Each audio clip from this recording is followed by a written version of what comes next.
first place by fiat. You or I would be arrested for doing the same. The mad rush by banks to make maximum profits is said to be responsible for 2008 credit crisis. The prophecy made by Prophet Muhammad ﷺ is reported to have said that intensity of ruin in store for those who increase their riches using interest will be in accordance with how much interest they received. Ibn Majah. Any sane person who understands that fiat money fiasco and credit creation scam, we are into turn real assets over to bankers who simply push buttons to make money out of thin air, will immediately begin searching for an interest-free system. And that will naturally take him or her to Islamic banking system. In the 1940s, discussions about the alternative banking system began.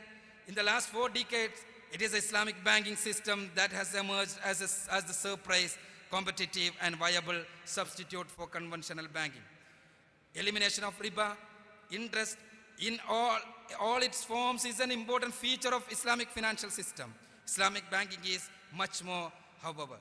At the heart of Islam is a sense of cooperation to help one another according to principles of goodness and piety. Islamic finance may be viewed as a form of ethical investing or lending, except that no loans are possible until they are interest-free. The Islamic financial system promotes the concept of participation in a transaction backed by real assets, utilizing funds at risk on a profit and loss sharing basis. This is by no means implies that investment with financial institutions are necessarily speculative. This can be minimized by careful investment policy, diversification of risk, and prudent management. The concept of profit and loss sharing in an enterprise as a basis of financial transactions in a progressive one, as it distinguished good performance from bad and mediocre. The Islamic banks have reportedly weathered the storm of the recent credit crisis very well. What is important is that this capacity is solely due to the humane nature of their investing and lending enterprise. It is Islam's principles of ethical wealth acquisition, disbursement, and gifting that have shielded the Islamic banks. Allah alone is the provider. Allah alone is the protector. In a world neck deep in the lethal interest system, the emergence of the Islamic banking system offers a handhold of hope. Yet, honesty and fear of God compels us to admit that many of these institutions do not, for various reasons, function in complete accord with the Islamic principles of blessed and moral wealth. They have their limitations, not least of which is the sheer viciousness of the league they operate in. They are forced to follow the same monetary policies evolved over the past few centuries, but they have been able to make some effort to make at least few changes in the present world economic system and show the world that there is a viable alternative that can be followed. The first major effort by these Islamic banks to add momentum to this change is to adopt a currency based on its equivalent value of gold, silver, platinum, copper, or similarly precious commodities. If the electronic money that is inevitably going to be widely used in the world in the near future is given the guarantee of a value of commodities, it will be a great beginning. In such a scenario, poor and developing countries will become primary beneficiaries of the Islamic banking system, and they will surely recognize this. It is high time that the world realize that the present economic system is based on myths and frauds. Let the nations that Allah has blessed with real commodity wealth then rethink their financial policies and invest in value-based commodities in order to be able to lead the world down the financial straight path. Then they will be able to rescue the developing countries from the debt, interest, boobies trap they have fallen into. The world is craving change, and the key to that change has been placed in the hands of the Muslims. The current crisis represents an opportunity for Muslims to present the Islamic economic system as an alternative. Are Muslims ready to transform themselves and the world using the knowledge that God, the all-knowing, has entrusted to them. Are Muslims courageous enough to declare to the world, as Prophet Yusuf alayhi salam did to the Egyptian king facing catastrophic economic crisis? Through Yusuf alayhi salam must have appeared the most unlikely candidate to do so, a slave coming forth from the depths of the prison. قَالَ جِعَلْنِي عَلَىٰ خَزَائِنِ الْأَرْضِ إِنِّي حَفِيظٌ عَلِيمٌ. Appoint me over the treasuries of the land. I am a good keeper and well-knowing. This is no utopian pipe dream. History itself has made it clear that Islam's economic solutions and directives are practical, based on the human welfare of the most vulnerable among us, and bound to universally better and terrible human condition. If people blessed by Allah with knowledge of the principal sources of revelation, numbers, power, wealth, and humility in the face of His coming judgment, become ready for this, it will be the beginning of one of the great transformation of human history, for which man is surely due. It will be the beginning of an exploitation-free economic order and humane, locally driven globalization, returning man to his original state of collective stewardship and individual freedom. Yes, let we Muslims say, Ij'alni ala khaza'inil ardi inni hafizun alim. Appoint me over the treasuries of the land. I am a good keeper and well-knowing.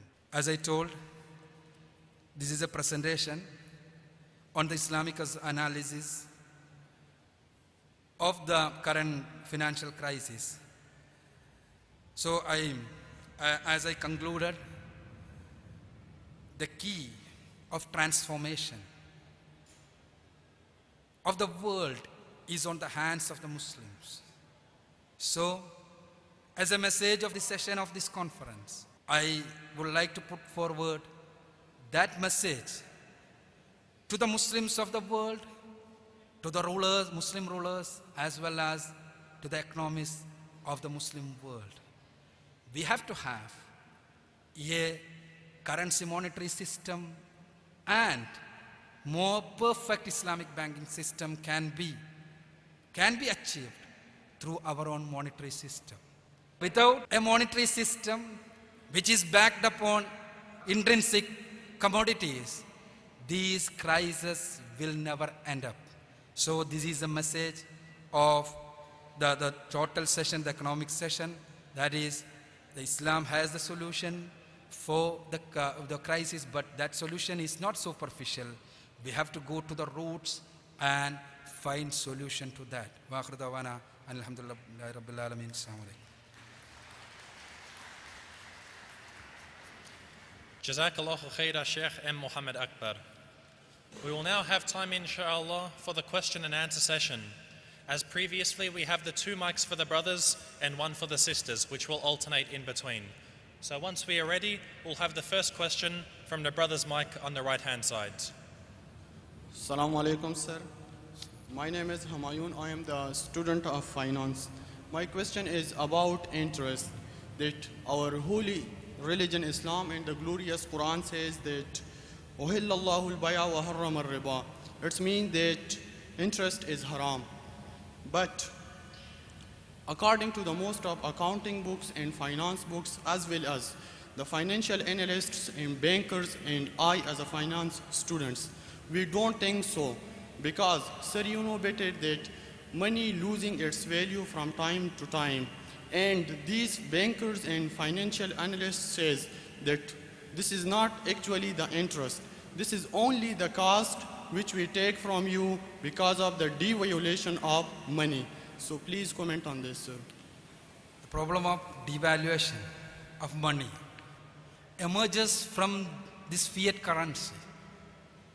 That is why when I analyzed the present financial crisis, I first told that the base is on the monetary system.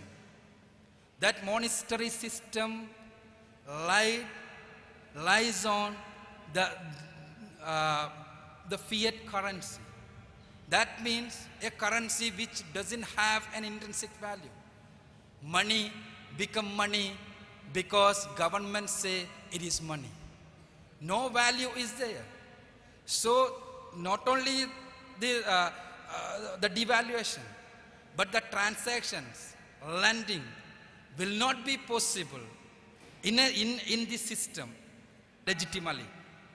Accurately will not be possible in this system. For example, for instance, let me say a person from here who is working over here borrowed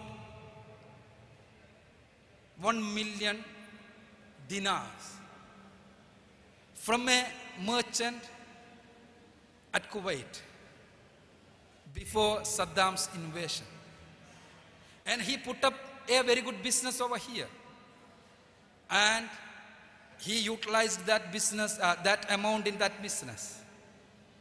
When Saddam Hussein caught Kuwait, that money, he withdrawn that money. He withdrawn that money for some days. So the money, that dinar, did not have any value for that duration. It was available in the market for silly cash, pennies. So, if the person who borrowed 1 million dinars at the time before Saddam's invasion, if he give back that amount at the time of the Saddam invasion, will it be legitimate? No. Why? The same money he got, he is giving back. Why not? Because it doesn't have any intrinsic value. So the basic problem lies on that. Inflationary trends are coming from that. All the money devaluation problems are emerging from that. So we have to have a monetary system which lies on something which has an intrinsic value. But the case of interest is different. Even though the monetary system is based on the fiat currency, interest is not permissible because it is against the laws of nature. That is why Allah prohibited it. Money is for what? What is the purpose of money? To buy goods, is it not? For the transaction of goods, money is necessary. So the laws of the goods should be suitable for money.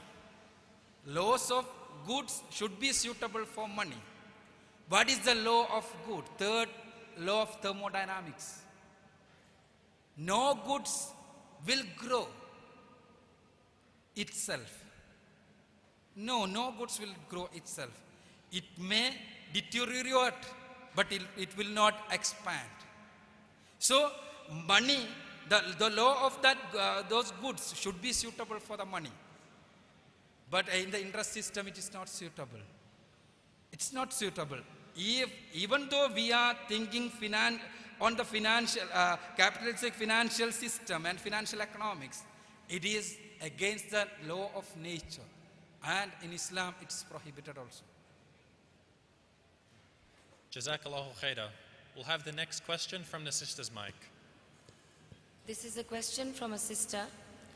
She says, why some scholars or students of knowledge follow the opinion that it is permissible to apply for a riba-based home loan if it is your first home or in a non-Muslim country where halal loan is not payable.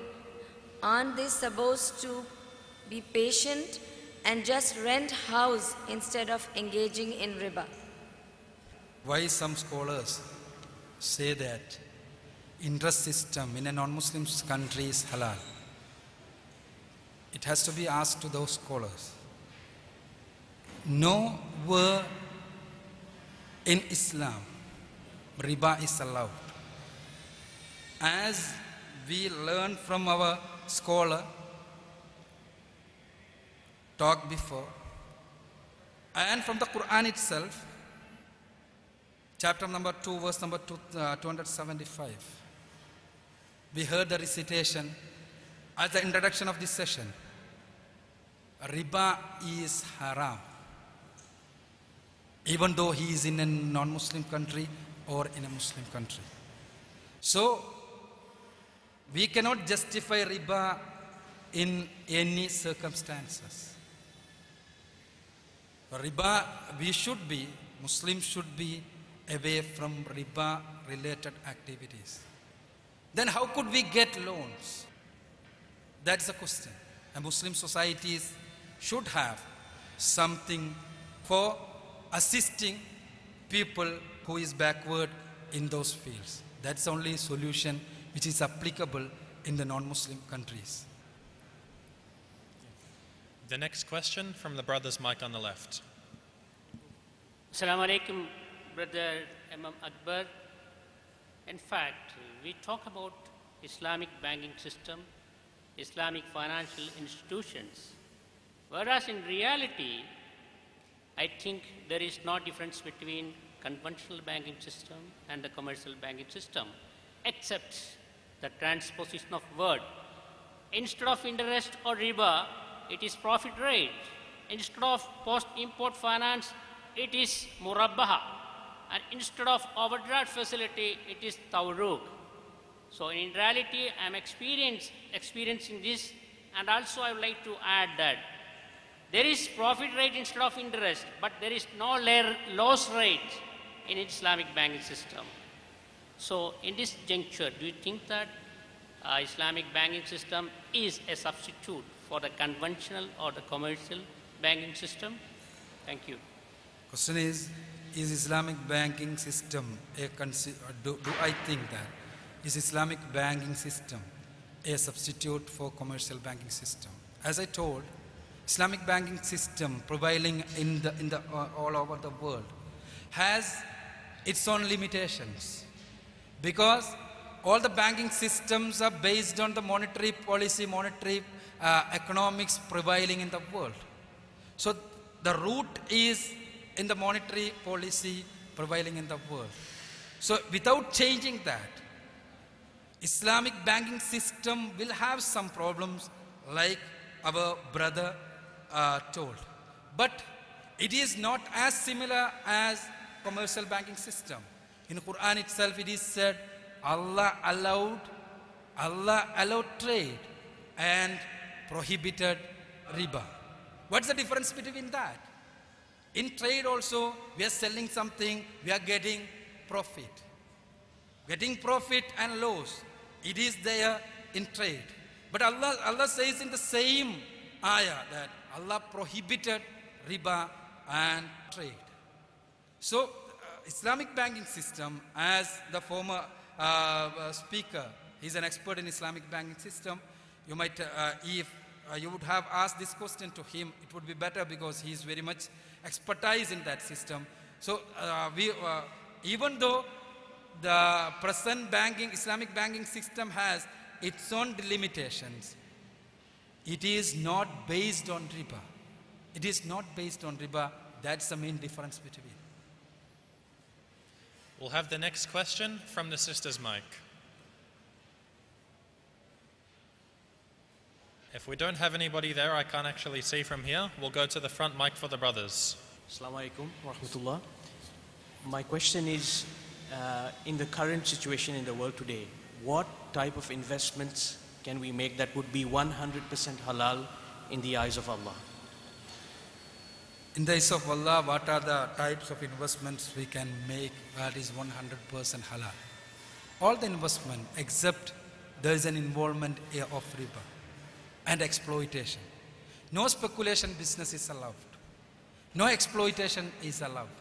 All the transactions should be transparent. That's the only thing. No riba should come into the business. That's the only thing. You can do any business without having this. Okay, inshallah, we'll have the next question from the sister's mic. It's regarding the Islamic insurance. The sister wants to know what's the position of insurance, life insurance in Islam, and is there any halal insurance or Islamic insurance? What's the position of life insurance in Islam? Is there any halal insurance in Islam. Insurance involved in riba. Most of the insurance companies in the secular world is involved in riba activities. Life insurance as well as other insurances.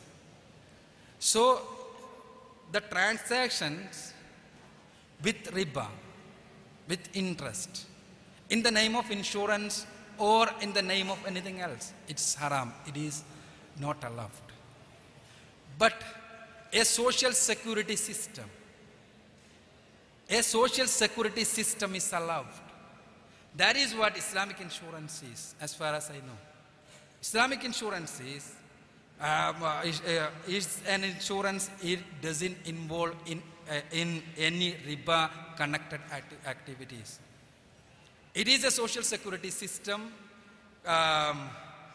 collecting money from various people, from a lot of people on a contract that if a person meet any accident or anything, he will be paid this much of amount. That is the basis of Islamic insurance system.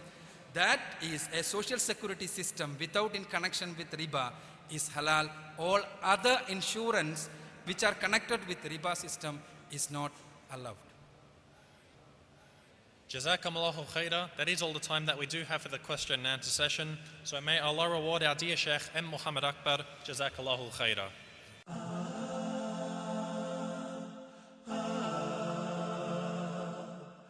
Interest is the one of the greatest bands of humanity. The Great Depression of 1927, the Black Swan event of 1987, and dot-com crisis of 2000 are all major economic crises that hurt the world economy. False credit ratings for the big corporations, boom and collapse of the shadow banking system, and a commodity bubble are the causes of the current financial crisis.